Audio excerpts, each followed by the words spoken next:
masse tak, fordi jeg måtte komme her i dag. Jeg er 22 år, jeg er rejst fra Svendborg i dag, og jeg vil tage jer med på min rejse til faktisk at kunne stå lige her og fortælle min historie. 2021, det er 1. januar, jeg sætter nogle nytårsforsæt, der skal ud af. Jeg skal løbe et maraton, jeg skal arbejde, så jeg arbejder 5 gange om ugen, har en coach på, så jeg træner også de 6 gange om ugen. Jeg går i skole 5 gange om ugen og skal have gode karakterer. Det stresser lidt, men det er ikke så slemt. Jeg kører derud af, jeg får bare klap på skulderen, og Magnus, du er den bedste, og sådan noget der, for løbet det der maraton, og jeg er kun jeg er 18 år. Og det hele det spiller bare, og jeg går i byen, og lige pludselig så begynder det at skride for mig. Så begynder søvnen, den begynder at slække, så jeg sover ikke rigtigt. Så jeg begynder at bruge weekenderne, hvor jeg er ude at drikke, til at drikke mig rigtig meget igennem, sådan så jeg får sovet. Og det er faktisk de nætter, jeg sover bedst, fordi så kan jeg tage ud og løbe halvmaraton om søndagen. Fordi så når jeg min maratontræning, og sådan kører det over et halvt år. Så skal jeg starte i 3.G, og jeg har ikke sovet rigtigt i 2 måneder der, og jeg synes, det er lidt underligt. Så går jeg til lægen, og får 10 søvnhygiejneråd med koldt rum, og alle de her ting her, og alt det er bare perfekt, og jeg gør det ene, og det andet, og det tredje, og det fjerde, og det femte, og det sjette, og 7., og 9. og 10. Der er intet, der virker. Så tænker jeg, nå, det var da godt nok lidt mærkeligt. Nå, så får jeg udskrevet nogle sovemedicin, og vi prøver 1 præparat. Det virker ikke. Prøver 2 præparater. Det virker heller ikke. 3, jeg sover stadig ikke. 4, heller ikke. 5, jeg sover stadig ikke. Så jeg ikke sovet i 3 måneder, da jeg går i 3.G på HHX. Og I kan godt relatere til nogle af unge, hvis man har været i byen, og man ikke har sovet de der 2, været i byen fredag og lørdag, så man rimelig shaky mandag morgen. Det kan jeg i hvert fald selv huske. Men ja, så jeg har så ikke sovet i 3 måneder, der bliver man altså rimelig skør, så jeg står og kigger ind i væggen, når jeg kommer hjem fra skole og tænker, hvad er det her? Altså, hvad er det for et liv? Og det begynder faktisk at blive så slemt, at jeg sætter mig ned, og så, nu siger jeg ryster lidt, det er en del af det, men jeg sætter mig faktisk ned, og det her det bliver personligt, og skriver ned til min familie, hvorfor jeg ikke har lyst til at være her med. Skriver ned, fordi jeg vil være væk herfra på den mest taknemmeligfulde måde, og det kan man ikke. Men jeg var tom for ord, jeg kunne stort set ingenting. Jeg kunne stå og kigge ind i en væg. Og det var frygteligt, men jeg kunne ikke tænke. Så jeg bliver indlagt på psykiatrisk afdeling, og de kigger på mig, og ja, han har nok bare lidt stress og sådan noget der, så ryger jeg ud igen. Nå. Og så kommer han tilbage igen, så er det svært depression, og så tager det lidt mere seriøst. Så kommer jeg på et hjemmebesøg, og så det der så sker, det er, at jeg får en psykotisk depression.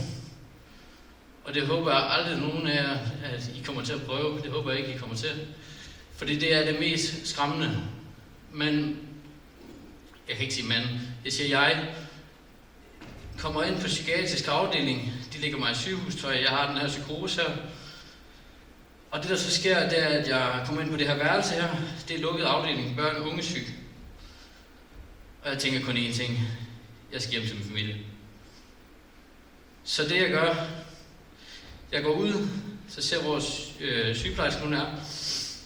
Og så tager jeg nøglerne fra hende, åbner døren, hopper over, jeg løber ikke 3 meter højt hegn, hvor der vilje der vej, løber henover, videre, næste hegn, videre.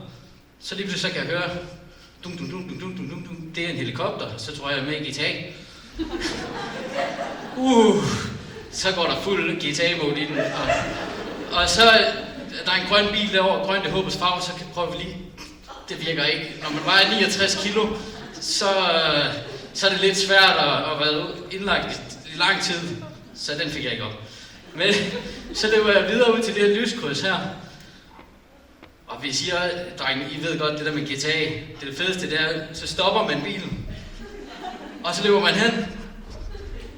Og så åbner man døren, og det er en taxichauffør, og så prøver man at hive ham ud. Men det er sådan med taxichauffører, de er rimelig tunge. Så fik jeg ikke ud. Det der heldigvis sker, for at lige komme tilbage til Øs igen, så er, at politiet de kommer. Og jeg spørger, hvad jeg hedder, og jeg kigger bare rundt og sådan noget. Jeg vidste ikke, hvad jeg hed der. Men de ligger mig så i håndjern, og så er det, jeg vågner op. Og så er det, jeg kalder min second birthday. Jeg vågner simpelthen op, og så får jeg en iPad, og jeg spiser 2 sandwich lige med det samme, og så siger jeg til min far, at jeg gerne spille Temple Run. Og så siger jeg, hvad fanden snakker du om? Ja, det er på iPad'en der, og så kunne jeg lige finde det, og så bum, så var det Temple Run. Og så arbejder jeg mig op, så er jeg på en lukket afdeling, så begynder jeg at lægge puslespil. Og det er som et puslespil, der er ret mange brikker. Men det er som 1000, så jeg begynder at lægge 1 brik. Og det var fint, så lægger vi 2 brikker. Lige pludselig så er jeg samlet hele puslespil. Så begynder jeg at tænke, okay, hvis jeg kan samle hele puslespil, så kan jeg også begynde, ligesom Patrick sagde, at redde min seng. Okay, så er en opgave også der. Så begynder vi at fra den dag af, der sagde jeg, nu vil jeg se fin ud hver evig eneste dag og show up to myself. Altså virkelig vise mig selv, okay, jeg er den bedste version. Det, der også gav mig det store drive, det var, at i det her, der mister jeg en kammerat til kræft, som kun blev 19 år. Så det gav også en endnu større drivkraft til, at nu skal vi ud af det her depression, og det kom jeg så også. Men det, der så skete, det var, at jeg havde jo bipolar lidelse, fandt vi ud af. Så fik jeg noget medicin, så fik jeg nogle lykkepiller. Det gjorde så, at det var sagde småkage den anden vej. Så hvis nogen af jer har prøvet at have for meget selvslid, så... altså jeg datede 3, der hed Mille på samme dag, og kyssede med 3 af dem, og sov med den 3. Og så købte jeg en cykel til en pige, jeg havde mødt. Jeg havde bare mødt hende i 2 dage, så det var ikke så godt. Hun blev lidt overrasket. Så jeg lavede en masse ting, og hvor det stak helt af, så til sidst så blev jeg indlagt på psykiatrisk i Svendborg. Og så fik jeg de her strømbehandlinger, 12 styks, og det hjalp mig. Så skulle jeg udskrives. Den dag jeg skulle udskrives, så kommer der en rigtig, rigtig pæn sygeplejerske gående, og så kommer jeg bare gående hen til, at der er stadig lidt meget selvslid på mig. Så siger jeg til hende, du er verdens smukkeste sygeplejerske. Hun vendte bare rundt, og så kunne Magnus lige have 2 dage mere derinde. Men så var jeg stabil, og så har jeg faktisk været stabil i 2 år. Og så er jeg så stabil jeg nu kan blive. Men jeg står her i dag. Jeg er frivillig i Ventilen, hjælper ensomme unge, fordi jeg ved, hvor svært det kan være for unge, og altså det der med at være ensom, følelsen af ensom. Jeg er i social space, fordi jeg kan se det som et redskab, et værktøj til, at unge kan bruge den her platform her til at hjælpe hinanden. Jeg har allerede fået en veninde til at bruge det, og hun var bare sådan, hvor er det fedt. Så skal jeg uddanne mig til personlig træner her den 3.2. Og så skal jeg løbe mit andet maraton her den 5. maj. Men jeg prøver at have bold i luften, for det skal jeg have, det ryster helt. Og det er sådan set på grund af den medicin, jeg får. Men Så jeg er egentlig bare taknemmelig for, at jeg har fået muligheden for at se jer i dag, og for at I går op i det her, fordi det betyder så meget for mig, at der er andre, der har det hjerte, at gå op i, hvordan andre har det. Fordi jeg kunne ikke gå op i mere.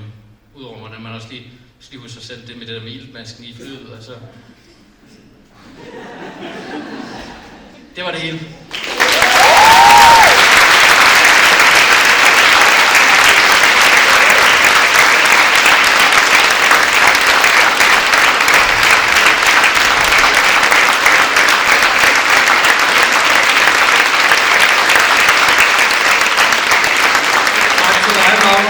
Du er simpelthen så sej. Jeg tror ikke, jeg har